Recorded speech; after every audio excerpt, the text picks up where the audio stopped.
Hi guys, it's me Magnus, how are you? Do I have to say all the time it's me Magnus? But it is me Magnus. So, welcome to this video. This is the first behind the scenes video in the series for the last Ronin animation. Today we're going to watch the last Ronin animation and I will make some comments and talk about decisions we made and stuff like that. So, let's go.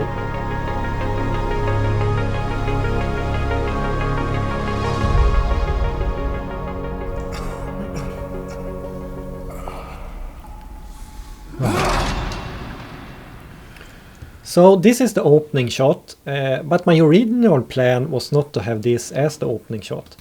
The original plan was to have this one and to have the camera going from the sewer lid down the ladder and then something like this. I can actually show you a play blast from what the first opening shot was going to be.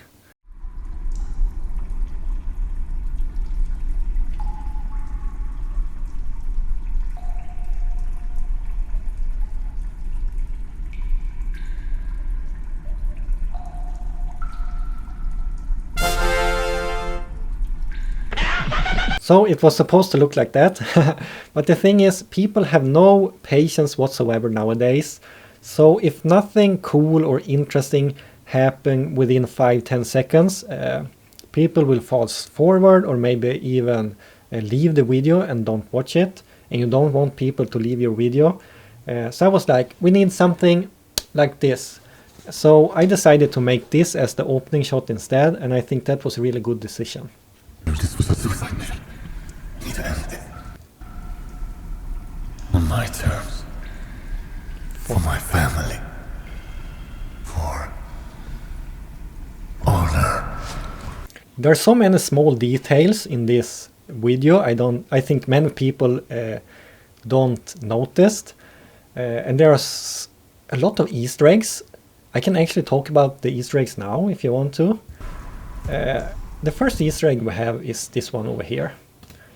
Maybe I should make the image a bit brighter. As you can see here, you can read Chet was here. It's a bit hard to read, but yeah.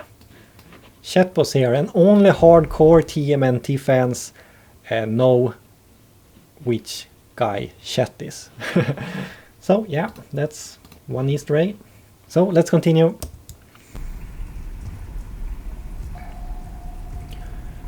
I wanted the short film to be as easy as possible for me and my team to create. So as you can see, this bloody coat is already lying on the ground. You don't see the turtle take it off and put it on the ground because that was too hard for us to make. So I thought it can already be on the ground because it will look cool anyways. So that's why it's already on the ground. And I wanted to have this slow camera movement showing the blood on the floor to build the tension, like, what is this, blood on the floor? And here's another Easter egg.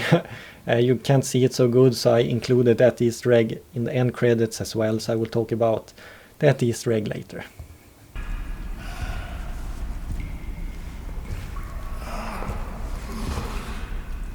And once again, I wanted everything to be as easy as possible for me and my team to create, so you are not seeing the turtle like close-ups when he's laying down his brother's weapons. Here you see him from behind, and in the next shot you see the mouse and this concrete thing in the foreground. So you have to be clever when you're making short films. It can look good but still be easy to create.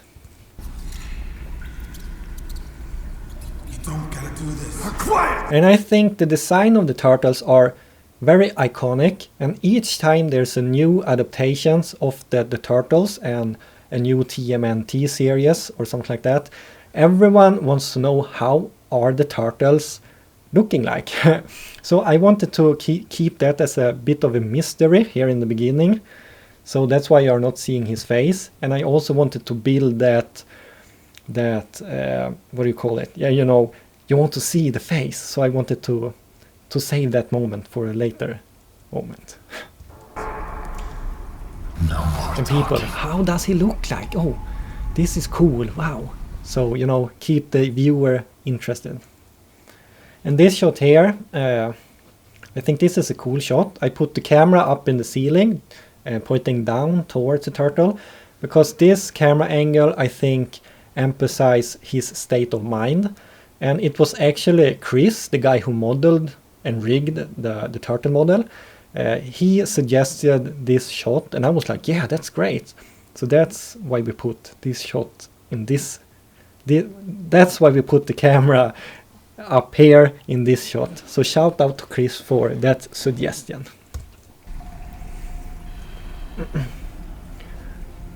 And you can see in the entire video, here I have some water and the mouse. You can see the mouse is coming back in other shots. And that's because I wanted the whole scene to have some movements and not be just like dead, if I can say it like that, no movements and bloop. So this is also a cool detail. I can zoom in so you can see it. Here, one of the nunchuck, you can see Kawabanga here. So I was thinking, when everyone was alive, life was Kawabanga for Michelangelo. So he was like Kawabanga on one of his nunchucks. But then when everyone was dead, he took a pen and he just did like this, as you can see here, the strokes. Because life is no Kawabanga, it's not Kawabanga when everyone is dead. That's a cool detail.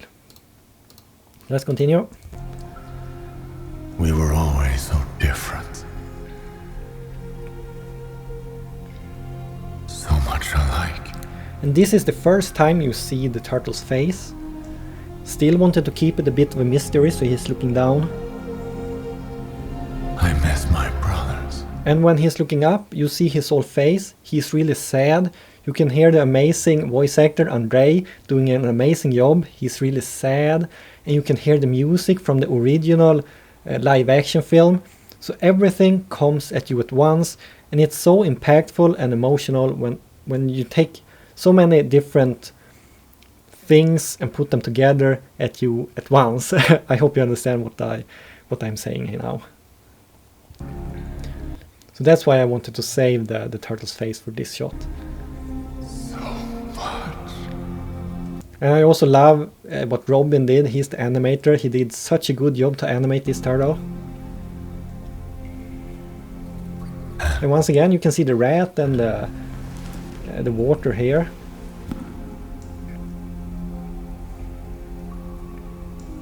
I miss my father. I really like this shot as well. When you look into someone's eyes, you can really see emotions and, stuff like that. So I think it was Andre, the voice actor for the turtle. He suggested to have this shot when he was talking about Splinter.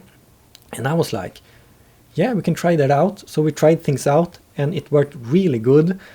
So I think it's really important, if you're a director or a creator or something like that, show the team what you're doing. They have feedback and they have good suggestions and stuff like that. So show your team members what you're doing. They have good feedback, probably.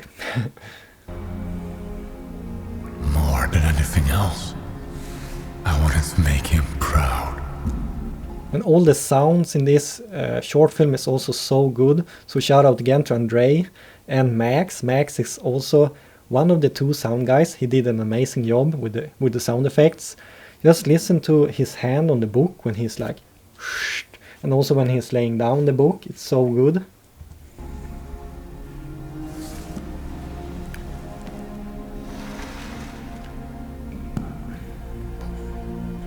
So the sound and the music are extremely important when you're making short films. When I was done with all the visuals, and then when I imported the sound effects and the music, the whole short film just came to life. I was like, wow, this is good. When I watched the visual, I was like, yeah, this is good. But when the sound and the music, was applied, I was like, wow, this is great. And by the way, here's another Easter egg. Sewer surfing, closed for maintenance. And you have a door here. So that's another Easter egg. They're all gone now.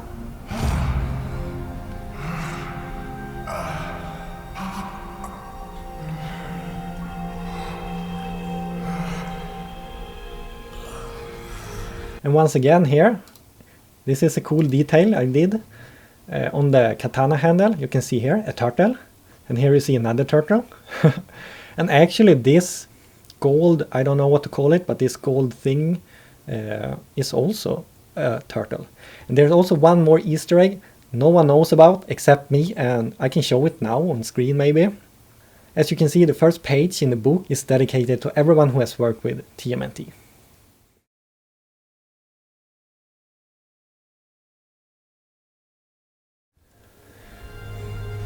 I like this framing. You have the pillar here and you have the chain, and the turtle is in the middle. And as you can see, here is an Easter egg too. One more Easter egg. It's a date. You can look it up if you want to. In the end, too little, too late. Story of my life. And now we have had the camera on a tripod for like, I don't know, 30 seconds or so. And to have this small camera push-in in this shot, it adds so much to the tension. I'm sorry, Father. I failed. Please forgive me. So often the most powerful camera movements are the small ones.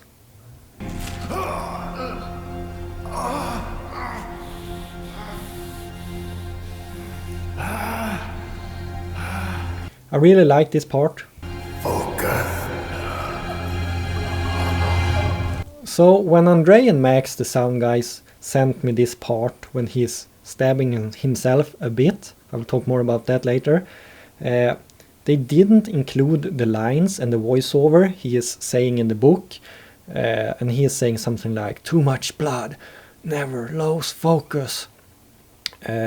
And we originally have those lines in the cut, but when they sent me this, they had removed those, and I was like, wow, this is looking great and this sounds great, what has happened?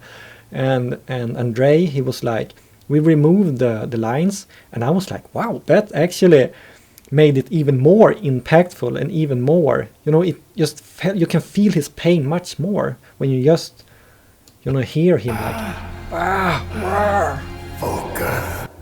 but we still wanted to include that focus, to connect it to the comic. But anyways, this is how it sounded like with the lines. You can decide yourself if it's better or not. Too much. Never lose focus. So yeah, that's the difference. And also I have got many comments about me changing the story from the comic, because people believes that I am killing the turtle here in this scene, but that's not true. He is only stabbing himself maybe like this or so, and I don't know if he does that in the comic, but when he's waking up he has a lot of bandage, do you say that, bandage, and a big one here. So I don't know if he does that in the comics or not, but in my short film he stabbed himself like this. I think that adds more to the pain for the turtle, and also in the comics there's a lot of blood just running through his mouth, and I couldn't make that. I couldn't make the blood simulation, so stab himself a bit instead of all the blood. I think that was a good decision, but people get a bit confused. But he is not killing himself in the comic, and he does not kill himself in my short film.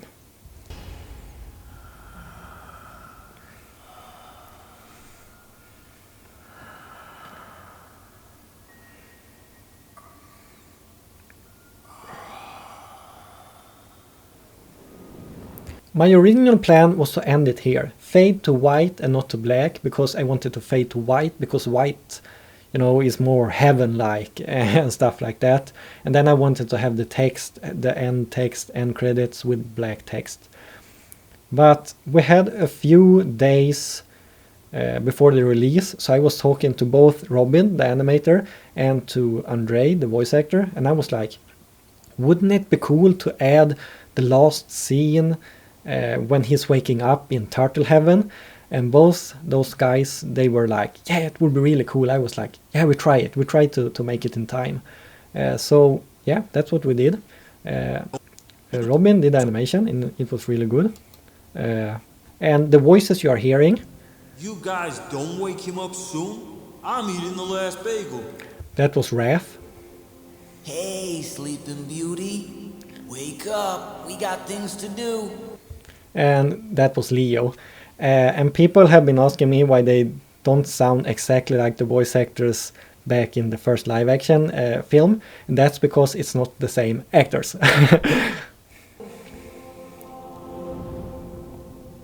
So that was everything. I can actually talk a bit about the images in the end credits. While Robin was animating this last scene, I didn't have so much to do, so I was just playing around and did some renders. And then when I did end credits, I was like, yeah, it can be cool to show those images in the end credits. So yeah, that's why I did that.